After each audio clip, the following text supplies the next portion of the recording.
الصيف والمصيف وهنروح نصيف وناخد الاجازات. عايزين نعرف ازاي نعمل شنطتنا بتاعة السفر ونحضرها ازاي. هاي، انا ندى your personal stylist.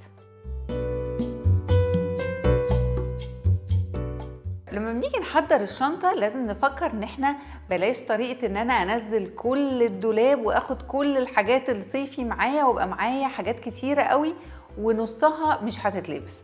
لا، انا عايزة نفكر ان احنا نعمل الشنطة بتاعتنا بطريقة ذكية شوية عشان كمان ما نشيلش كتير.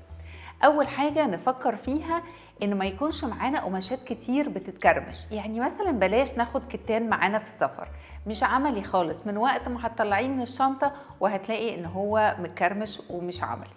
طيب ناخد ايه؟ ناخد مثلا شميزات، وطبعا هناخد قطان، يعني هنبعد عن الحرير، هنبعد عن الساتان، نبعد عن الشيفون، غير لو انا مسافره وعارفه ان انا هيكون عندي اوكيجنز او هخرج بالليل، فباخد الحاجات بتاعه الخروج بالليل. بس غير كده انا باخد الحاجات العمليه، يعني كل قطعه بفكر فيها وانا بحطها في الشنطه ببقى بعمل لها 1 2 3 اوتفيتس كمان علشان تبقى عمليه واقدر البسها بشكل كبير. كمان افكر في الالوان، يعني مثلا ما اخدش الوان مش هتليق على كل حاجه. لو انا بلبس بيبي بلو بعرف البسه على ابيض، بعرف البسه على جينز، بعرف البسه على بيج، بعرف البسه على احمر، يبقى اللون ده هينفعني. يبقى دايما اخد لون اقدر اعمل منه ميكس اند ماتش، كمان الوان مع قطع تانية.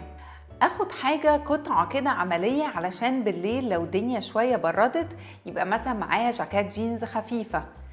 مش هاخد جاكيت تقيلة ولا هاخد بليزر، بس هتكون جاكيت جينز. ممكن قوي يكون قميص جينز لو انا هلبسه على الفستان وهربطه ويبقى فيري كاجوال.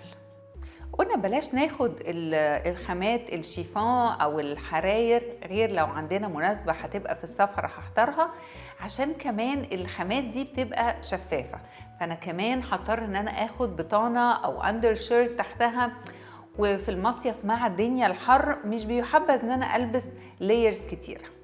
البنطلون كمان، لو هاخد بنطلون جينز يفضل انه الجينز بتاعي يبقى خفيف. انا ما برشحش قوي بصراحه الجينز في المصيف لانه بتبقى شويه الخامه تقيله، بس ممكن البس قماش يبقى خفيف زي الجبردين مثلا، خفيف ويبقى عنده لون الجينز عشان يساعدني انه البس كذا حاجه عليه.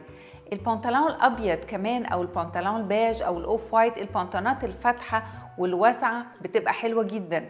والبنطلونات اللي هي عاملين زي الجيب، عارفين اللي هي بنسميها جيب بنطلون، دي بتبقى مريحه قوي وفضفاضه وبتدي شكل حلو.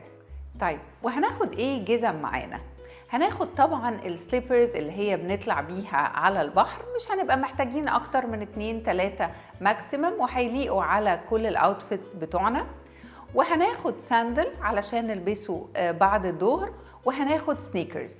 السنيكرز ما خدهاش اللي هي البالكي قوي الفيري كاجوال، عشان لو انا معايا الجيبات امبريمي او الجيبات الواسعه المشجره وهحط عليها توب، ما تبقاش الجزمه بالكي قوي اللي هي بس بتاعه البنطلون.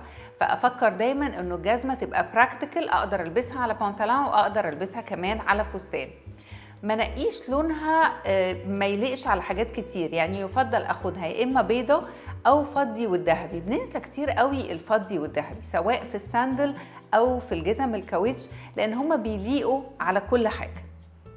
كمان الاكسسوارز بتاعتنا مفيش داعي ناخد اكسسوارز كتير، يعني ناخد حاجات نعرف كل مره نلبسها تبقى بتليق على اي طقم، عارفه البسها على كاجوال وعارفه البسها كمان على الفستان بتاع بالليل، او لو انا عندي شويه خروجه انقي الاوتفيت بتاعي لو هو جاي على سيلفر او اغلب الحاجات جايه على سيلفر يبقى هاخد الاكسسوارز على سيلفر او على جولد، وكمان على حسب طبعا اللي بيليق عليا.